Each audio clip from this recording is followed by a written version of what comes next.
Jane Alphonsus, and I believe most of my team is here.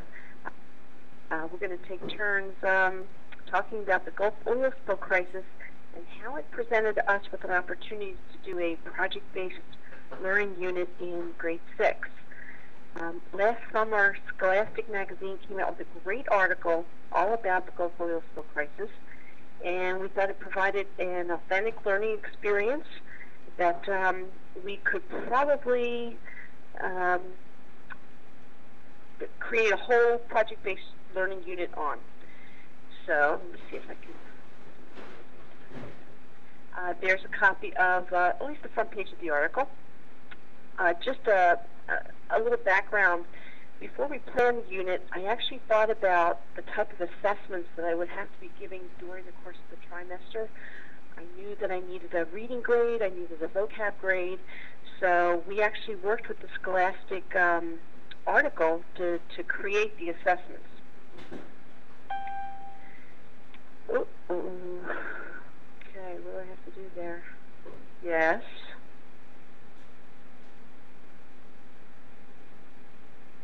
Okay, was the hand up?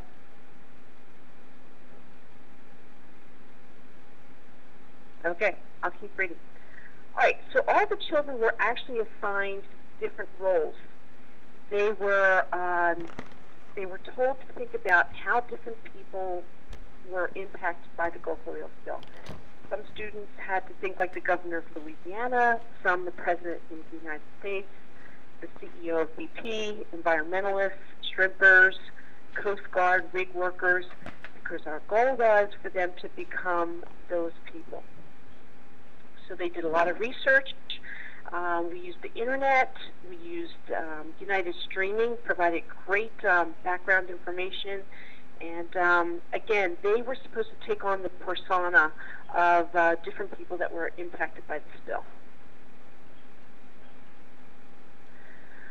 Okay, one of the things we had to teach in science the first trimester was the scientific method.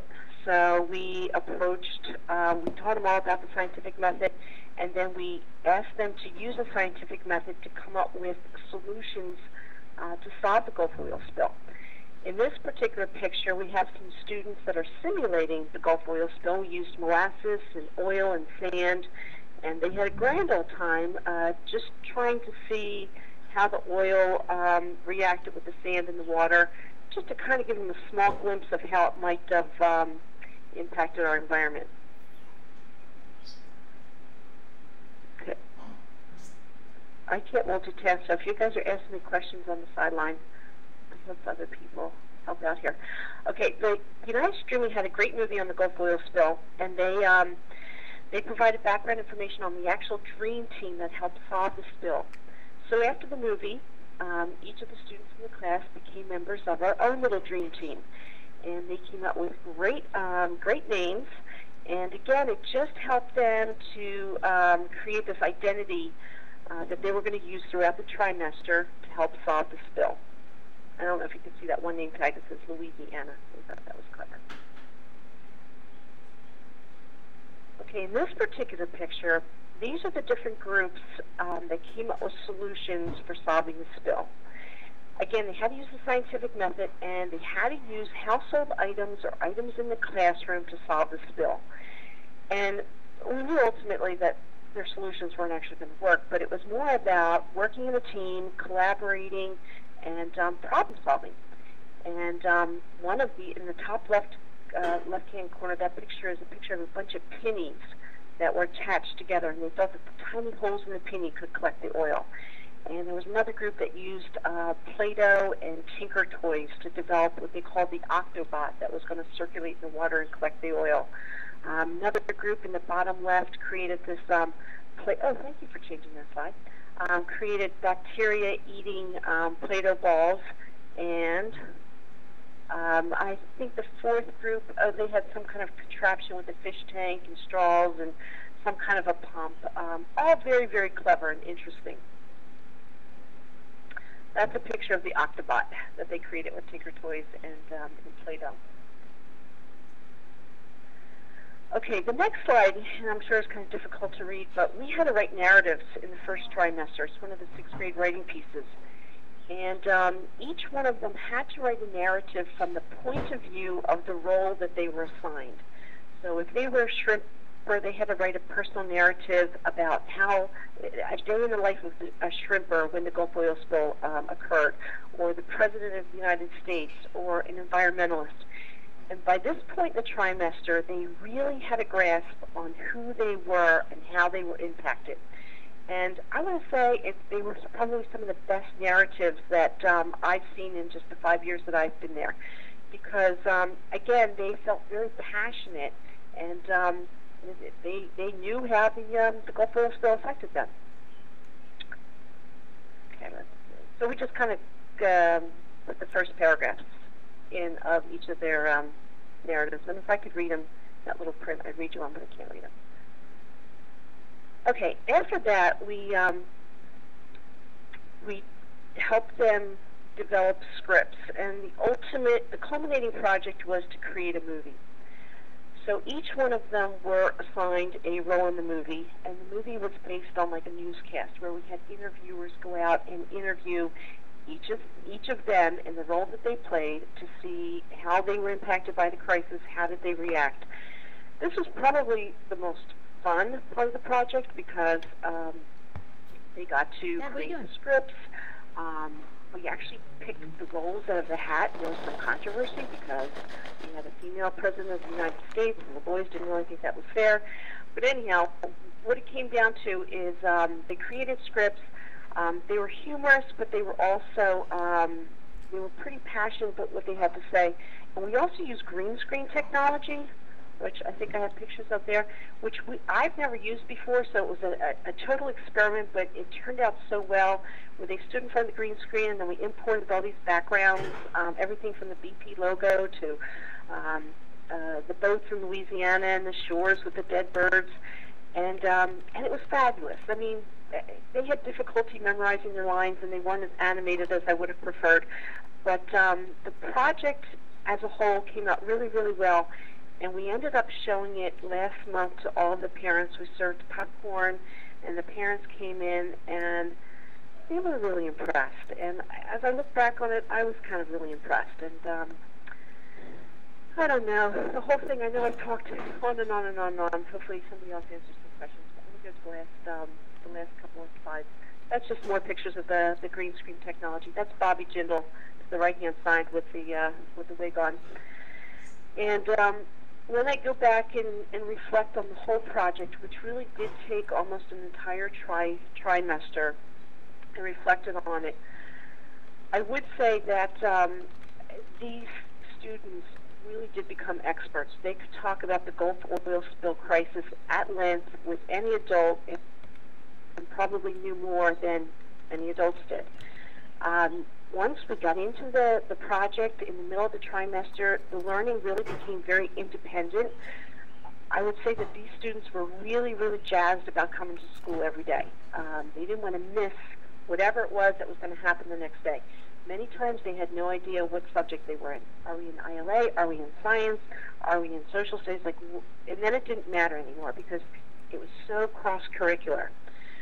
Like I said, the parents were really, really impressed throughout the trimester. I got lots of positive responses from parents, and most of all, it was fun. I mean, it was really, really fun for a very long time. And actually, afterwards, there was a little bit of a letdown. I would say in between first and second trimester, when we went back to some traditional types of learning, the kids were a little disappointed. But that's okay, because then we started back up and we started we started the Doomsday Project, which was also PBL. The only thing I'll tell you that I think I would have done, okay, that's a hand. Does that mean erase that? Yes. Yeah. Hi, Jeff. I had a question for you when you get a chance. Go ahead. Sorry about that. I was wondering if you could speak a little bit to how much planning you did in advance versus how much of it evolved as you as the 12 weeks progressed. Last summer, I did spend quite a bit of time planning but I really wasn't sure how it was going to unfold. I started looking at United Streaming. I looked for articles. The New York Times had all kinds of resources on how to simulate a spill, and the types of topics that you could cover with students, the types of assessments that you could use to measure their progress. But because I never did this before, I seriously didn't know if it was going to last 2 weeks or 12. But what happened was, after we started, each week I would have to kind of adjust, and the project unfolded, I guess, a lot better than I anticipated. So I don't know if I answered your question, but I did some planning of the summer, and then as it went along, just all kinds of things popped up. One of the things I didn't mention is one of the students had a cousin who lived in Louisiana, whose husband worked for Shell Oil.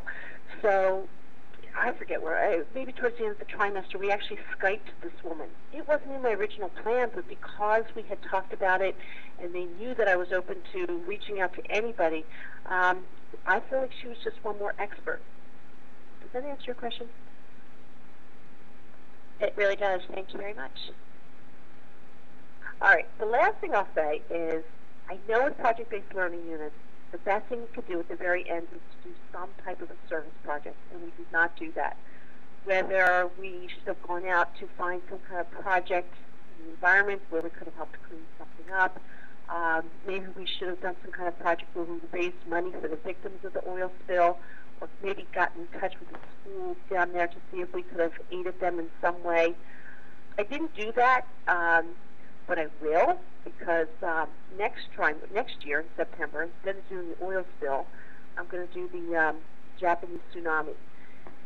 And I don't know why, because really now that I have all the resources and all the assessments and everything is planned, I thought I would want to do this all over again. But I don't know. I'm ready for something different.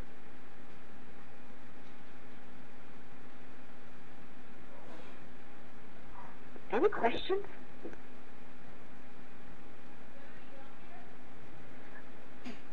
That was absolutely wonderful.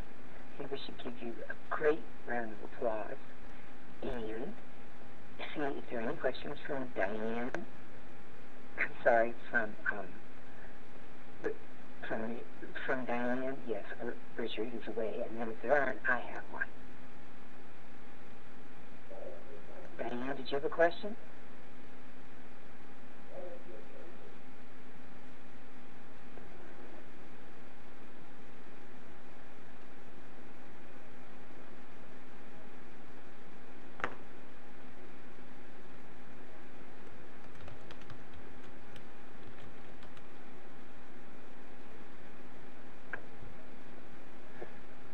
No, I don't have any questions. Thank you.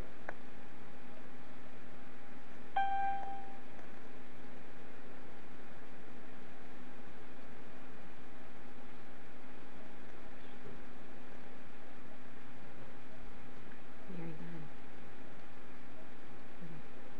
Question, if that's okay. Yeah. Deb, I was wondering if you could talk a little bit about if this worked for all of your students, or if you think that there were some students who this problem-based learning activity really did not, it just wasn't their thing, or was it really just universally a huge success for all different kinds of learners? Well, that's a good question. I cannot think of one student in the class that did not enjoy it. Even when we went to make the movie and we picked the different roles, and I really wasn't sure if we were going to have a role for every single person. There were 3 very creative ladies who asked if they could do the commercials for the movie. I wasn't quite sure if that was going to work out okay, but they took it to heart, created 3 hilarious commercials that had to do with the Gulf oil spill. They did one on Clorox, they did one on Dawn. No, they did a bizarre one on Red Robin.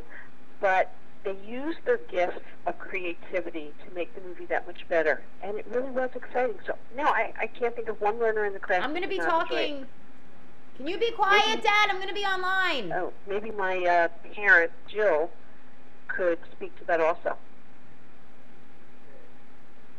Actually, the one thing I would definitely